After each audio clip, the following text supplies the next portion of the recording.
wallahi ɗan riƙe mu wannan to you happy birthday to you happy birthday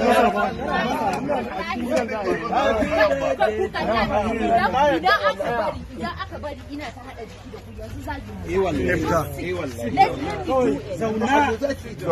zauna kai ku ta kushe kar ku tun kushe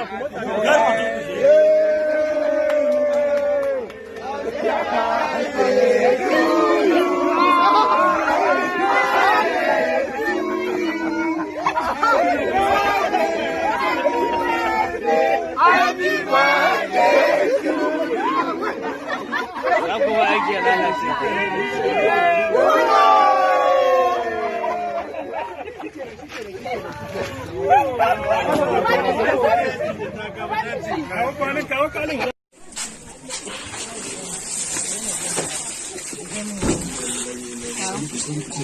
Ina video.